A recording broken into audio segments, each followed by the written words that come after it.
Fitri Nur Manasari, Hamidatul Fitrah, Dia Octavia, Marois, Ernawati. Oke, alhamdulillah hari ini ada semua, hari ini sehat semua, berarti hari ini siap untuk mengikuti perkuliahan pada hari ini ya. Baiklah, untuk supaya perkuliahan ini berjalan lancar dan mendapatkan ilmu yang bermanfaat, mari kita mulai dengan berdoa bersama.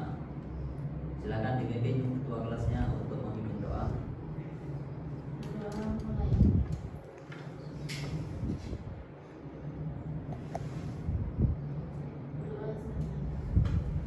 Oke, baik. Pada perkuliahan sebelumnya kita membahas tentang disiplin kerja. Jadi faktor-faktor untuk bisa melaksanakan kegiatan supaya berhasil, usaha, bisnis, dan apapun yang kita lakukan itu perlu kedisiplinan. Karena disiplin itu menjadi kunci bagaimana kita bisa melaksanakan sebuah kegiatan, sebuah proyek, sebuah bisnis. Karena tanpa kedisiplinan tidak akan bisa berjalan dengan baik. Ya, contohnya misalnya kayak kita buka toko saja, kalau tidak disiplin pada jam-jam yang sama, misalnya jam 8 buka toko, kalau tidak disiplin tentu nanti akan kacau. Betul? Masih ingat antara itu ya? Jadi misalnya kalau toko kadang buka jam 8, kadang buka jam 9, kadang buka jam 10, sudah pasti customer, sudah pasti pelanggan akan pergi. Betul ya? Oke, baik. Saat ini kita masuk pada materi produktivitas kerja. Produktivitas kerja ini nanti kita akan fokus dari produktivitas kerja ini adalah atau sub CPMK-nya, capaian pembelajaran mata kuliahnya. Yakni mahasiswa mampu dan memahami dan menjelaskan tentang produktivitas kerja. Bagaimana sebuah kegiatan, bagaimana sebuah proyek, bagaimana sebuah bisnis bisa lebih produktif, bisa lebih berkembang, bisa mengatasi segala kendala-kendalanya, bagaimana bisa kian maju, kian mencapai target yang sudah ditetapkan. Nah, ini perlu produktivitas kerja. Jadi mata kuliah kita kali ini membahas tentang hal ini. Apa saja itu produktivitas kerja?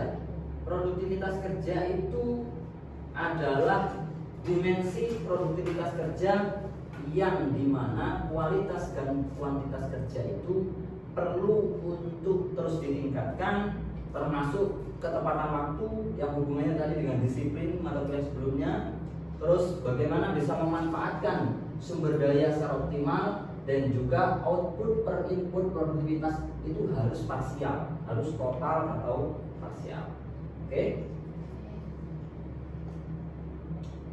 Jadi dalam hal produktivitas kerja ini nanti kita akan belajar tentang faktor-faktor yang mempengaruhi produktivitas.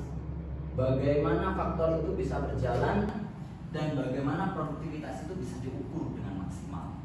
Ya, dengan maksimal, dengan lebih bisa meningkatkan terus produktivitasnya. Jadi selanjutnya kita akan belajar studi kasus dan praktik. Saya minta kepada para mahasiswa untuk minta dalam 3 kelompok, dibagi dalam 3 kelompok.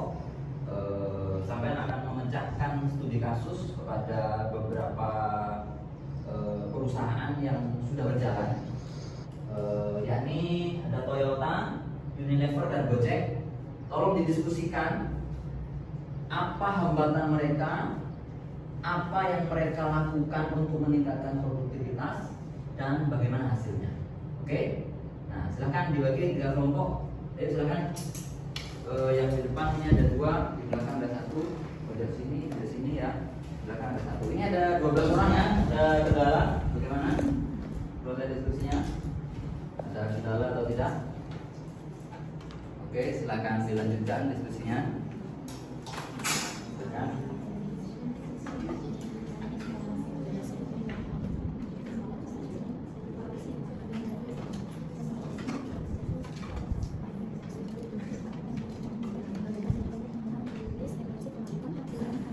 Oke, silakan dari kelompok 1 dulu untuk mempresentasikan hasil diskusinya, silakan. Kami dari kelompok 1 tentang Toyota, yang mana Toyota ini diproduksi oleh negara Jepang.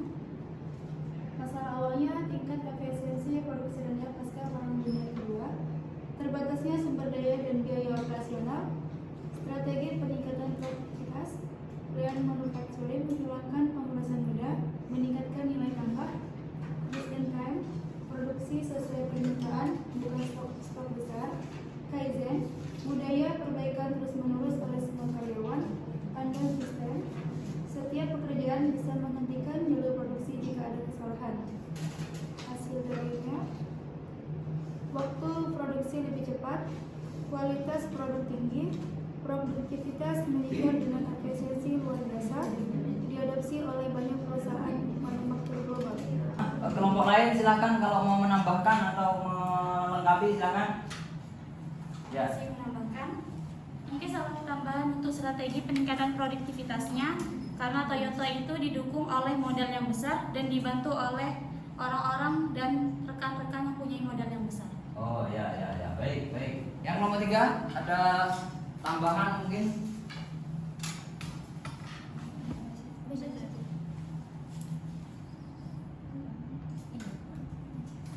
Oke, dari kelompok kami ada tambahan itu karena support kondisi alam atau support iklim lingkungan bisnis yang produktif. Satu studi kasus ini, Toyota dengan segala kelemahan-kelemahannya itu, dengan strategi produktivitas yang jitu, yang sudah dipaparkan oleh hasil diskusi kelompok 1, kemudian juga ditambahkan dari kelompok 2 dan kelompok 3 tadi, ternyata produktivitasnya meningkat. Kenapa? Terjadi produktivitasnya terus naik dan bisa bertahan, bisa terus berkembang dan mengeluarkan produk-produk baru yang berkualitas sesuai dengan kondisi zaman sekarang yang penuh dengan inovasi, yang penuh dengan produk-produk yang terus sesuai dengan tantangan zaman. Ternyata Toyota bisa bertahan hingga sekarang dan produktivitasnya terus meningkat. Oke, terima kasih. Silakan menghadap ke sini kembali. Dari semua yang sudah dipaparkan tadi, dari semua yang sudah kalian paparkan tadi, hasil diskusi tadi, maka dapat disimpulkan bahwa beragam faktor yang memenuhi dari produktivitas itu akan sangat berpengaruh. Pengaruhnya itu tidak hanya dari faktor internal, eksternal, tapi juga dari karakter, ya, karakter perusahaan yang kemudian yang visinya itu digaungkan atau ditetapkan oleh para pimpinan perusahaan, sehingga perusahaan ini menjadi semakin produktif. Perusahaan ini menjadi semakin maksimal, perusahaan ini bisa menjadi berjalan terus-menerus dengan penuh inovasi. Apalagi di zaman modern sekarang yang teknologi berjalan demikian cepat, kalau perusahaan itu tidak terus meningkatkan produktivitas kerja, maka pasti akan ketinggalan. Betul? Ini tadi kita sudah diskusi tentang inti dari perkuliahan pada hari ini. Kita dapat simpulkan bahwa produktivitas kerja itu strategi yang optimal atau cara yang paling maksimal, cara yang paling memungkinkan adalah dengan yang pertama pelatihan dan pengembangan SDM, sumber daya manusia. Karena produktivitas para pekerja, karyawan, mulai dari kawan paling bawah sampai kawan paling atas, kalau tidak dilatih dan dikembangkan sumber daya manusianya, tidak akan bisa berkembang. Betul? Oke. Yang kedua adalah dari pimpinan atau owner itu harus selalu memberikan motivasi dan sistem intensif untuk para karyawan. Yang ketiga, harus melakukan untuk terus meningkatkan kondisi lingkungan kerja supaya lingkungan kerja itu bisa nyaman, bisa punya vibe yang produktif, bisa membangkitkan semangat para karyawan semuanya.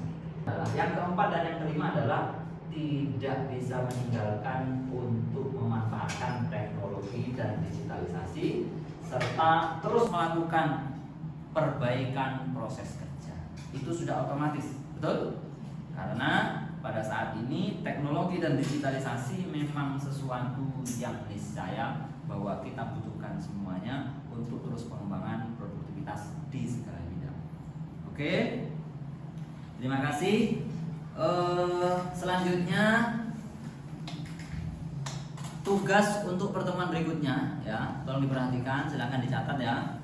Tugas untuk pertemuan berikutnya adalah tolong sampean masing-masing melihat atau mengamati usaha lokal. Usaha lokal itu baik yang berkembang ataupun yang tidak berkembang. Misalnya toko yang paling besar di kecamatan sampean, ya. Itu apakah toko itu berkembang atau tidak? Atau misalnya perusahaan. Nah, faktor yang mempengaruhi itu apa? Ya. Strategi yang sudah dilakukan apa? Hasilnya bagaimana? Nah, itu apa namanya? Semuanya tolong dicek, nanti disimpulkan seperti diskusi pada hari ini, nah nanti dikumpulkan. Oke, siap? Siap semuanya ya? Siap. Paham ya dengan tugas untuk minggu depan? Nah, baik. Terima kasih. Mudah-mudahan pertemuan kita pada hari ini membawa manfaat, membawa ilmu yang berkah dan bisa berguna untuk masa depan sampean. Marilah kita tutup pertemuan pada hari ini dengan membaca hamdalah. Mudah-mudahan minggu depan kita bisa bertemu lagi, kita bisa beraktivitas dengan sehat, dengan tetap semangat, dengan terus menjaga kenyamanan hidup sehingga kita bisa melaksanakan aktivitas sehari-hari dengan baik. Allahumma fiq ila aqwamit thariq. Wassalamualaikum